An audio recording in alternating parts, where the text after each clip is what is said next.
The clink of her daughter's fork against the porcelain plate was a small, perfect sound in the symphony of the restaurant. Imani watched Brielle carefully maneuver a piece of glazed carrot, her small face a mask of concentration. The light from the crystal chandelier overhead caught the metallic threads in Brielle's pale pink dress, making her shimmer like a fairy princess. It was her 7th birthday, and Imani had saved for 3 months for this single meal at Solis, the most exclusive restaurant in Seoul, a place where reservations were a form of currency. Imani smoothed the dark purple silk of her own dress, a single indulgence she'd allowed herself. She was an English tutor for the children of the city's wealthiest families, a position that gave her a window into a world of casual opulence she could never inhabit. Tonight, for Brielle, she was pretending. A subtle shift in the restaurant's atmosphere pulled her attention to the entrance. A man stood there, framed by the grand doorway. He was not loud or ostentatious, but the room seemed to bend toward him, the low hum of conversation faltering for a half-beat. He was dressed in a suit of such a deep charcoal gray it was almost black, tailored with a precision that spoke of astronomical cost. It wasn't the suit that held her gaze, though. It was the stillness. He moved like the world owed him space, and the world, it seemed, agreed. The maitre d', a man who exuded an impenetrable wall of professional calm, was visibly flustered. His hands fluttered, his smile was strained. Imani couldn't hear the words, but she could read the choreography of apology and rejection. The man's posture remained unchanged, but a flicker of something passed over his features. It wasn't anger. It was quieter, more profound. A deep, resonant disappointment that felt strangely familiar to her. "He looks sad, Mommy," Brielle whispered, her carrot forgotten. "Like when my balloon flew away." Imani's heart gave a small, painful squeeze. She saw it too. Beneath the bespoke armor and the cold, expensive watch on his wrist, there was a man who looked lonely. He gave a single, sharp nod to the maitre d', a gesture of dismissal, and turned to leave. The powerful shoulders, which had seemed to hold up the room moments before, looked heavy. It was an impulse, foolish and immediate. Imani was not a woman given to impulse. She survived through careful planning and quiet observation. But seeing that solitary figure about to walk out into the night on what was clearly a special occasion for him, the maitre d' had mentioned a birthday in his hushed, apologetic tones, struck a chord deep within her. It was the same chord that had vibrated with loneliness on too many of her own birthdays celebrated quietly after her daughter was asleep. Before her rational mind could stop her, she stood up. The purple silk of her dress whispered in the quiet room. But it was Brielle who gave the impulse a voice. "Mister," she called out, her voice clear and high. "You can sit with us. We have room."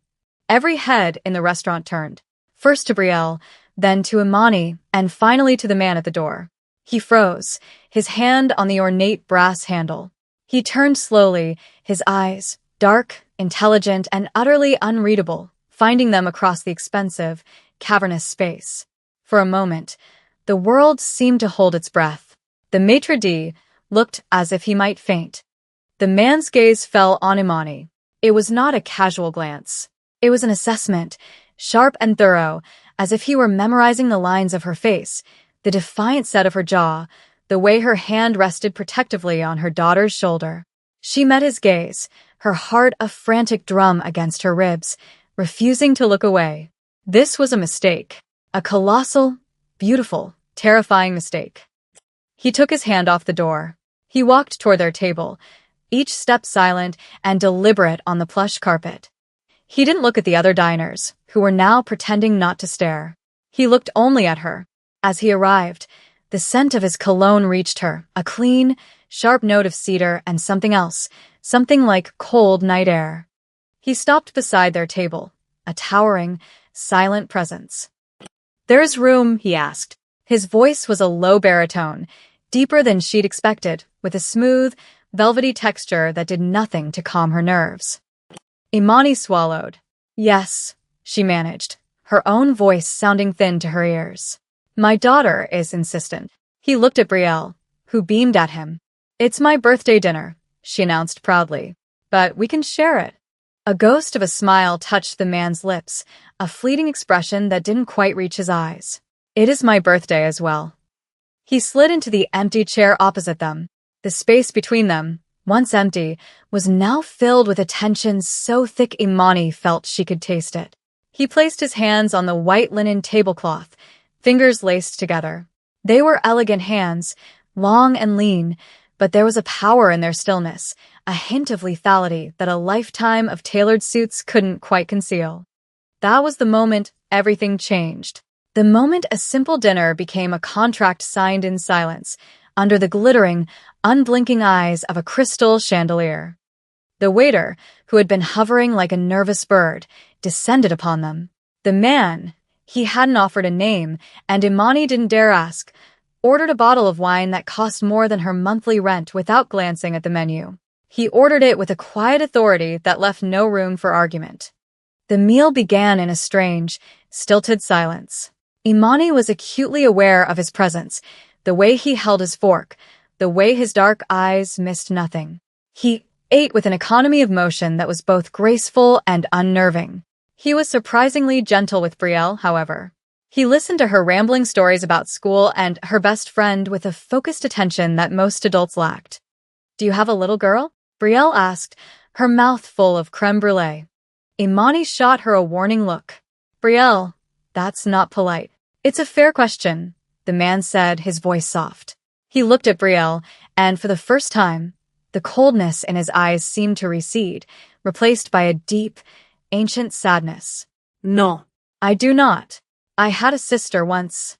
A younger sister." The past tense hung in the air between them, heavy and cold. "Did she like cake?" Brielle pressed, oblivious to the shift in tone.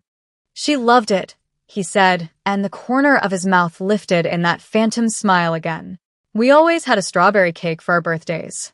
They are one day apart." Imani saw the wound then. It was not a fresh cut, but a deep, foundational scar that had shaped the man he had become. A woman he was supposed to protect, a sister, a loss that had clearly defined him. She felt a pang of empathy, so sharp it surprised her. Her thoughts were shattered by a new presence at the far side of the room. For men had entered. They were not dressed for Solis. Their suits were cheaper, their posture aggressive. They stood near the bar, their eyes scanning the room until they landed on their table. On him. The change in her companion was instantaneous and terrifying. One moment, he was a man lost in a sad memory. The next, he was a predator. His body didn't move, but the energy around him solidified, turning sharp and cold. His hand, which had been resting near his wine glass, moved to lie flat on the table, palm down. It was a simple gesture, but it felt like the unsheathing of a blade. The air grew thick with unspoken menace. The other diners felt it too, their laughter and conversation dying down into nervous murmurs. The leader of the new group, a man with a jagged scar bisecting his eyebrow, gave a slight, mocking bow in their direction. It was a challenge, a message, and it was delivered in a room where a woman and a child were present. An unforgivable breach of a code she didn't understand. The man across from her, her strange birthday guest, didn't acknowledge them. He took a slow sip of his wine, his eyes fixed on Imani. "Finish your dessert, Brielle," he said, his voice dangerously calm. The four men lingered for another moment, then turned and left as abruptly as they had arrived. The restaurant exhaled a collective sigh of relief, but the spell of the evening was broken. The maitre d' was pale, whispering frantically into a phone. As if on cue, two men who Imani hadn't even noticed before materialized from a corner table and the bar, flanking their position at a discreet distance. His soldiers. They had been here the whole time.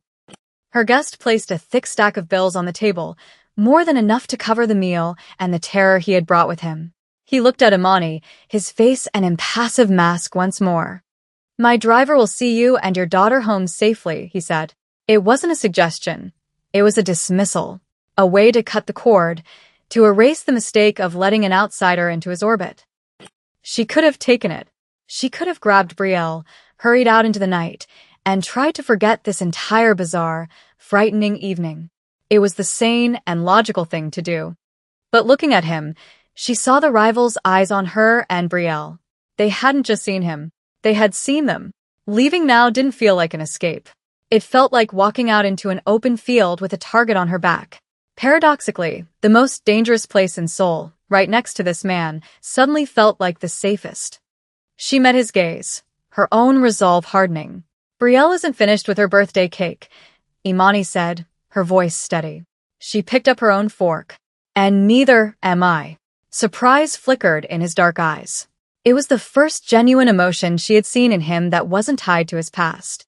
He watched her take a deliberate bite of cake, her hand not trembling. He saw her choice. She wasn't running. She was staying. A slow, dangerous smile finally touched his lips, and this time, it reached his eyes.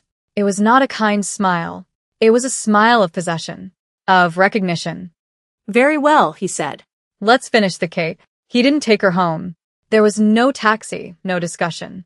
After the last bite of cake was eaten and Brielle was beginning to droop with sleep, he led them out a private rear exit to a black sedan with tinted windows so dark they were opaque.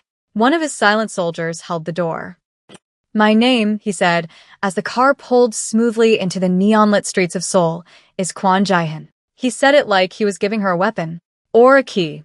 She wasn't sure which. "Imani," she replied, her voice barely a whisper. Brielle was a warm, sleeping weight between them. The space in the back of the car felt impossibly small. His shoulder brushed hers as the car took a sharp turn, and an electric jolt shot through her. He looked at her, then at her sleeping daughter. "Imani," he repeated, testing the sound of it. He said her name differently than anyone else had. Not with the polite distance of her clients or the casual affection of friends she no longer had. He said it like it was a secret he had just discovered, a piece of territory he intended to claim. The car didn't head toward her modest apartment complex. It glided toward the Han River, stopping before a sleek, imposing skyscraper of glass and steel. This was not a detour, it was a destination. "It is not safe for you to go home," Jae-hyun stated, as if discussing the weather. They were escorted through a private lobby into an elevator that opened directly into a penthouse apartment. The view was breathtaking, the entire city spread out below them like a carpet of scattered jewels. But Imani felt like a bird in a gilded cage. Her old life felt a million miles away, a distant dream. The danger that had been a fleeting shadow in the restaurant was now a concrete reality. He had brought the storm to her doorstep, and now he had locked the door behind them. The next morning, the first blow landed. Her phone buzzed with a message from her employer, the head of the tutoring agency. Her contract was terminated, effective immediately. No explanation was given, but none was needed. Someone had made a call. A threat, veiled but potent, had been delivered. Her livelihood, the carefully constructed pillar of her independence, was gone. She was standing by the floor-to-ceiling windows, staring at the city that had just rejected her, when Jae-hyun found her. He didn't have to ask what was wrong. He knew. He had known this would happen. "This is what you do," she said, her voice devoid of emotion. "You touch things and they break." He stood beside her, not touching, but his presence was a heavy weight. "I am arranging for a new position for you." "As what?" "Your prisoner's keeper?" she shot back, a spark of her old fire returning. His expression was grim. "The man who saw us last night, his name is Choi. He does not follow the old rules. He believes in making statements. Targeting your employment was a statement. The near loss of her life, as she knew it, was a move on his chessboard." She saw the flicker of something in his eyes, not guilt, but a cold, tactical fury. He had underestimated his rival's crassness. He had almost lost her, not to a bullet, but to the slow, grinding destruction of the world she had built for herself and her daughter. Later that day, she saw her chance to cross a line she could never uncross. Jae-hyun was in his study, the door slightly ajar. He was speaking on the phone in low, clipped tones, giving orders for a retaliation. It was going to be bloody, an eye for an eye, but on a scale that would leave bodies in the street. When he left the room, she saw a tablet left open on his desk, a map of a warehouse district displayed. A piece of idle gossip from one of her former clients, a wealthy shipping magnate's wife complaining about her husband's troubles, flashed in her mind. The woman had mentioned Choi's name, something about his real business, the one he kept hidden from his own people. a smuggling route that used refrigerated trucks from a specific fish market at a specific time. It was a vulnerability, a financial artery. She walked into the study. Jaehyun was pouring a drink, his back to her. "The warehouses are a distraction," she said, her voice calm. He turned, his eyes narrowing. "He moves his product through the Norwegian fish market. Refrigerated trucks, between 4 and 5 in the morning. He uses it to pay his foot soldiers off the books. If you hit him there, you don't just hurt him. You cut off his ability to pay the men who are loyal to him." She had done it. She had taken the chaos of his world and offered him a way to refine it, to make it more lethal, more precise. She had helped him sharpen the knife. He walked toward her, stopping so close she could feel the heat radiating from his body. He studied her face, searching for something. The violence in his eyes was still there, but it was now tempered with a raw, unsettling respect. "No one," he said, his voice a low growl, "has ever looked at my world and offered to help me aim." It was not a thank you. It was a confession, an acknowledgement that she was no longer just a witness. She was a participant. It was more intimate, more binding, than any declaration of love. The retaliation was surgical, just as she had predicted. There was no gang war, just a quiet, crippling financial blow that left Choi's organization reeling and his authority shattered. But Choi was a cornered animal, and cornered animals are the most dangerous. The next move came not as a whisper, but as a scream. Imani's phone vibrated. A single image appeared on the screen. It was Brielle, playing on the swings at her school playground, her pink dress a bright splash of color. She was laughing, her head thrown back in joy. And around her head, a crudely drawn red circle. The threat was no longer about territory or money or power. It was about her daughter. The enemy had stopped targeting him. They were targeting her. A cold, diamond-hard fury replaced the fear in Imani's heart. Panic was a luxury she couldn't afford. She didn't scream or cry.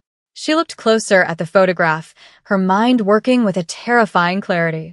Jaehyun, seeing the phone in her hand, was already reaching for his own, his face a thunderous mask of rage, ready to burn the city to the ground to find the man responsible.